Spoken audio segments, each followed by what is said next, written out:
Hi guys, welcome to another episode on Football Final Whistle, where we take fans' reaction and talk everything about football. This is after the international break that just concluded this week, and the club football is back, and this is the week 4 of the English Premier League and other top 5 leagues in the world. I am here with my fellow striking partner, UB. UB, welcome. Thank you very much. It's good to have you back after the international break. Yeah. It felt like a long time, but finally we are back. We enjoyed the international break. We watched countries play, and we saw results, draws and losses, and some big teams lost. As we move on to the match week 4 preview proper, and we have some couple of interesting games in this week, and we have the biggest match of the week 4, which will feature Tottenham take on Arsenal. That will be the biggest match of the week 4 in the English Premier League. While we quickly go through other matches that will start from on Saturday, run through to on Sunday. Quickly, let's go to the early kickoff of the Saturday football live, and it's the match between Southampton and Manchester United. Southampton and Manchester United, early kickoff. Well, I feel like that match is going to be tough for Manchester United. I mean, they are head to head. I think Man U has always come out better, but then this particular time, Southampton are not playing that bad. Although they are coming from relegation, but then Man U will win. Let us give them a win for that one. They will win, because I don't think Southampton will pose a threat. That much of a threat to Man U. So Man U will win. Man U will win. Let me quickly run through all the other fixtures. We've already talked about Southampton taking on Man U in St. Mary's Stadium. We have other interesting matches. Brighton will take on Ice Pitch. Crystal Palace will take on Leicester City. Fulham will take on West Ham. Liverpool will take on Nottingham Forest. Man City will take on Brentford. We will see Aston Villa take on Everton. The last match will be Bournemouth take on Chelsea. That will be around 8 p.m. African time, or the UK time rather. Then on Sunday we just have 2 matches. The biggest match of the week, we'll see Tottenham take on Arsenal, while the final match of the week will be Wolves taking on Newcastle United. Let's take some selected matches on this fixture. We've already talked about Southampton taking on Man U, and you've said Manchester United will come top. That means they will take the 3 points. Yeah. Then Crystal Palace, Leicester City. Palace. I mean, judging from the last time they played Chelsea, they played really well in that match. Chelsea lost chances, but then Crystal Palace were not playing bad. So I think Crystal Palace are going to come out on top in that game. Leicester City have not done enough to really convince me that they are back to. But they got 1 point against Tottenham on the opening day of the Premier League. How did it end? 1-1. 1-1. We know Tottenham are butler sometimes, so it's normal. But I don't think they stand a chance against Crystal Palace. Palace will show that okay, they've been here. They're just coming from relegation, just can't come out. I think Crystal Palace will come out on top. We have another match, will be Liverpool taking on Nottingham Forest. I think we already know that. What is going to be there? Arne Slot is not joking. Like, if you watch his football, not joking. He's just continuing from where Klopp stopped. The same attacking football, attack. That's all they are about. So I think there are very few defenses that will be able to withstand Liverpool this season. That's what I feel like. Slot has slotted well into the Liverpool team. Yes. 3 wins in three matches. And 3 clean sheets. 3 clean sheets. They've not considered even a single goal. That's to show you. They are all attack. So the intensity of their game is their whole juju. That's what I have to say about that. Man City, Brentford. Man City are up and firing. I was seeing Haaland 7 goals in 3 matches. Wonderful. 2 hat-tricks in 3 matches. Against Brentford, do you think you'll find the back of the net again? Well, he has always had an issue. I think very few high-profile matches that you see Haaland perform. Matches that you really expect Haaland to perform, he will not perform. But when you see all the small teams, he will start banging goals and maybe a few. But very few top matches you see Haaland scoring. So this match, Brentford is it's a team that you know they play really good football. I mean, they've lost their star striker Ivan Toney to the Saudi Arabia, but then I still feel like they can still give Man City a tough time. Yeah, Brentford, they are a very good side, and this season they've not totally been bad. They've not totally been bad. And we have Aston Villa picking up Everton. Aston Villa didn't beat Everton. Everton has been so horrible. Very horrible. They've started this. I think they are worst start in a while. They started the season horribly. They've lost 3 losses, 3 straight losses. Yes, three losses. And they are most of those losses were against small teams, like teams that are supposed to, So I feel like Aston Villa is going to sweep them away. Like Everton, in their last Premier League match, they were winning 2-0 at the 88th minute, and they ended up losing that match. 85th minute. And they ended up losing the match. At 85th minute, at 85 minutes, that match was 2-0 in favor of Everton. So I don't know what happened. They just fell from 86 to final whistle. No, 6 minutes after. Yes. 6 minutes after they scored all the goals. So it was just to show you how disorganized that team can be. How do you go from 2-0 at the 85th minute to losing, not even drawing, losing? Yes. So I think Everton has a long way to go. The late kick-off of the Saturday night football will be Bournemouth taking on Chelsea. Bournemouth at home. At home, and Chelsea are away to Bournemouth. That's the most unpredictable game ever. Chelsea are so unpredictable this season. Like, we don't know which way they're going to do. They either swing right or they swing left. They are never on defense. They are swing right or they swing. Like, I don't really understand Chelsea this season, because against Wolves, they give us the impression that they are back, and it seems everything. It was just a fluke. They were playing so well, but then you give them Crystal Palace, and it was back to the old Chelsea again. Side, no all back, no bites. It was just so this game against Bournemouth at home, and Bournemouth at home. It can go any way, but I feel like Bournemouth is going to give Chelsea a tough time, because if Chelsea can convert their chances, because they are going to create chances, we know they are good at creating chances, but if they can convert their chances, they have to. Well, if they can't convert their chances, it's going to be an issue. Because Bournemouth here, I mean, they sold their striker, Solanke, but that doesn't mean that they are not doing well still. They sold their striker, but they are still doing well. I feel like Bournemouth might give Chelsea a very tough time. And Bournemouth has really started well. The mentality they showed against Everton, 2 goals down at the 85th minute, rising up to the occasion and winning 3 goals to 2 with all the 3 points. That is a team that shows character. That is a team that thinks and they does what they know how to do best. 2 goals down at the 85th minute, rising up to get the 3 points. And this is the team Chelsea will be taking on this weekend. I don't feel Chelsea will get all the 3 points. Yeah. I mean, it depends on the Chelsea that turns up. Okay, there's a different Chelsea, and that Chelsea can turn off. Yes, it Chelsea that turns up. If it's a Chelsea that's turned up against Wolves, then we know we are going to have a few days. But if the Chelsea that turned up against Crystal Palace, we are going to matter out, because first of all, Crystal Palace is not playing that well. I think that was the only clear-cut chance they had that they scored. Like, it wasn't really a chance, because outside it was a half chance, and they converted it. They barely changed it. So I feel like if we play that same team against Bournemouth, we're going to devour us.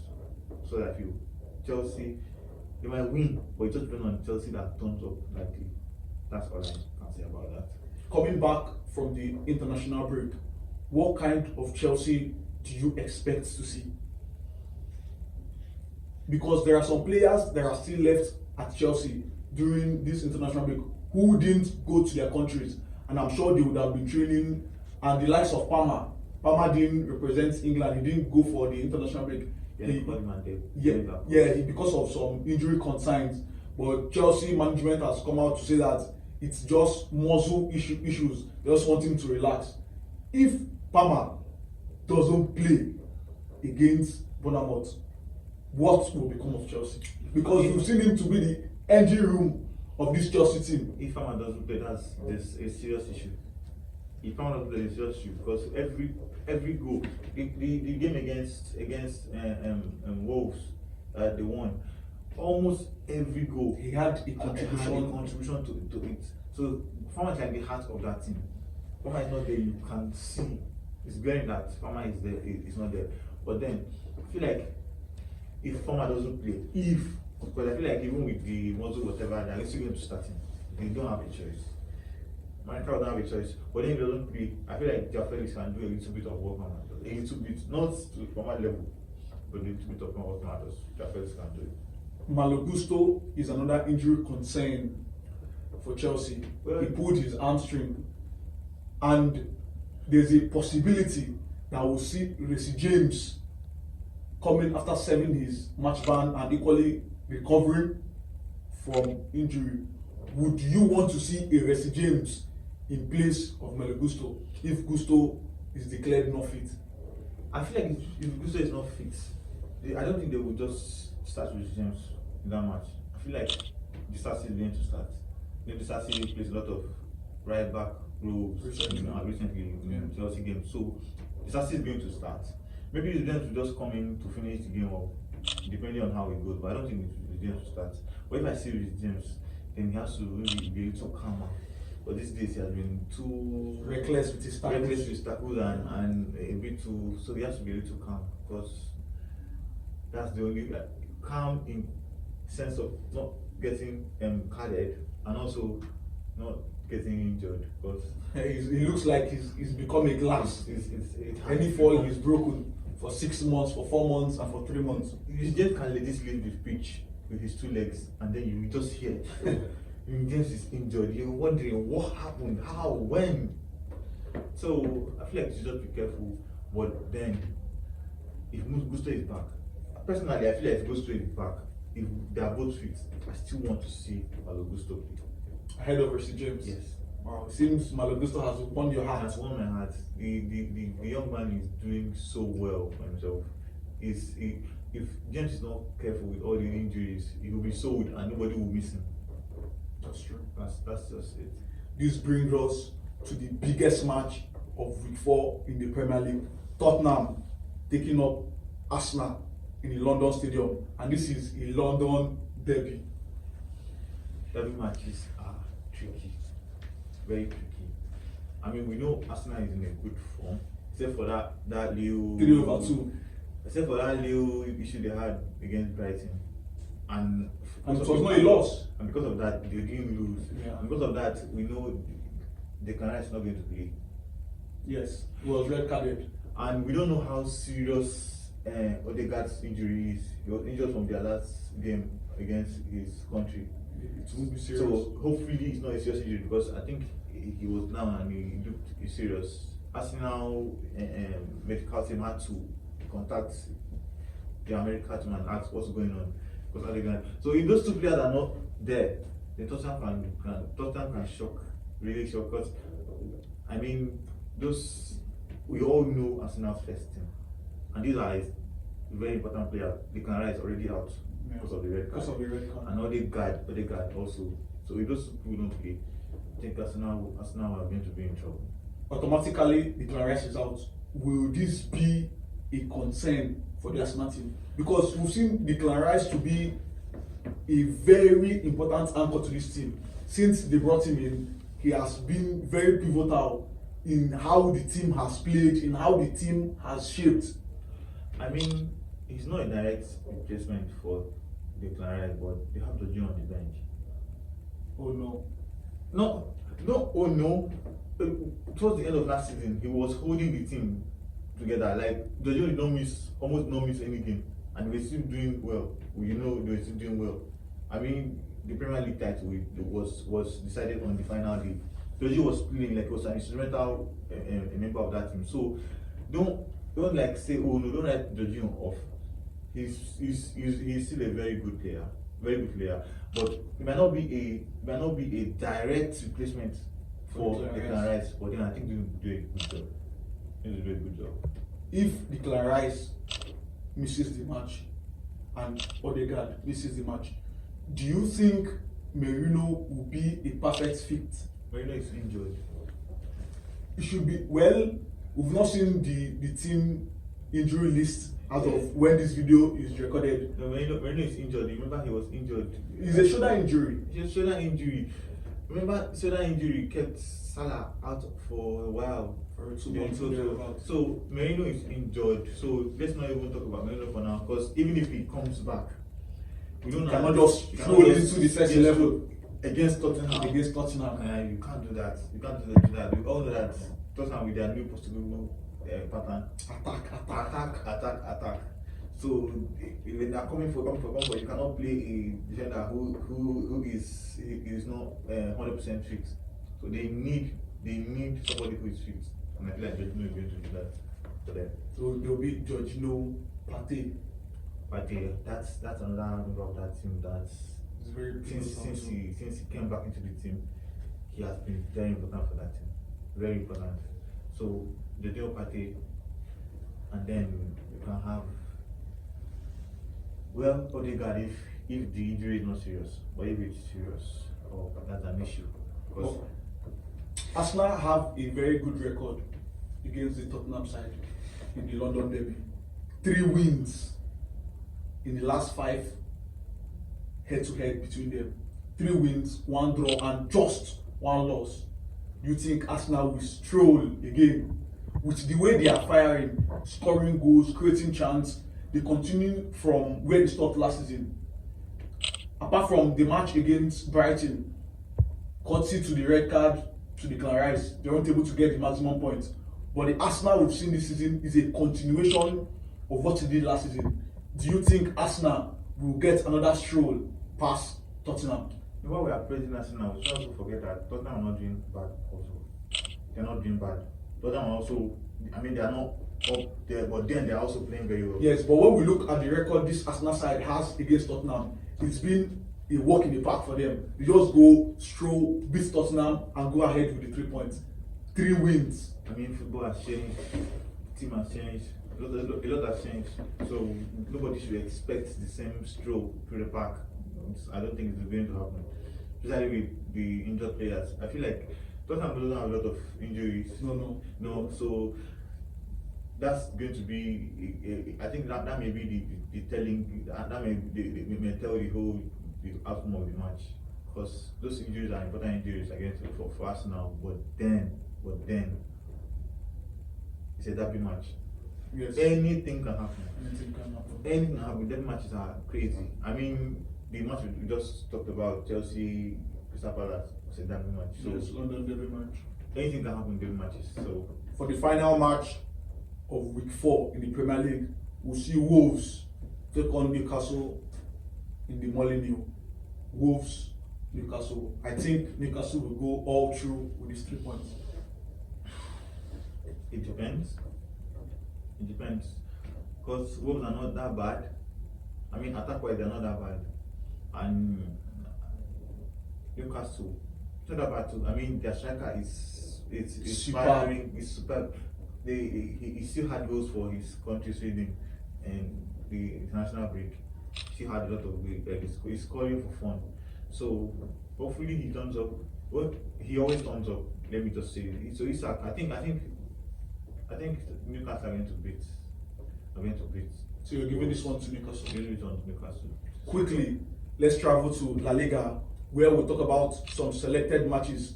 The match between Girona and Barcelona. That's a match to look. I am looking forward to that match. That's a match to look forward to, because Girona, they qualified for Champions League last season. Nobody saw that coming. They came and they were ready. They moved. I think just saw their striker. Yes, they saw their striker at Atletico Madrid. But that's not going to shake them. This season, we are still seeing that they are still playing as what they played last season. And then we have a lot of the players, as Barcelona players. I think there are a lot of injuries in that team.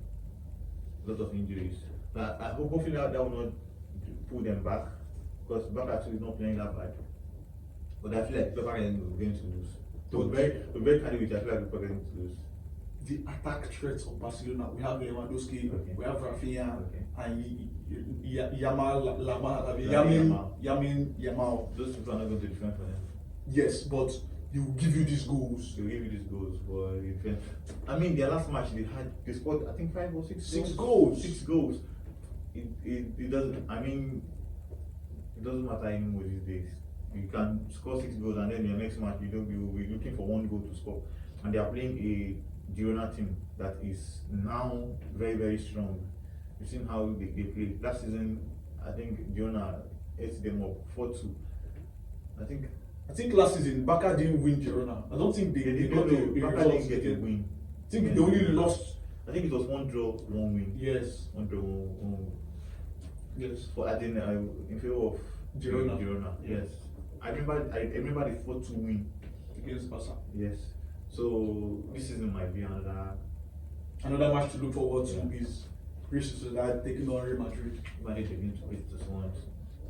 With the way Madrid are not convincing anymore, They are not despite the bringing of Kylian Mbappe, Mbappe. then Vinicius. This team is not convincing. They don't grind this win. I think it's just 1 win in 3 matches. One thing you need to understand is that once Madrid starts going, they won't stop.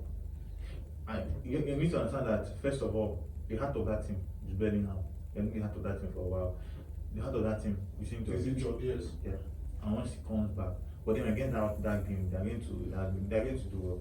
I feel like they're going to beat Real Sociedad. You're giving it to Real They're Madrid. going to Real Madrid. And finally, the last match in La Liga we'll look at is Atletico taking on Valencia.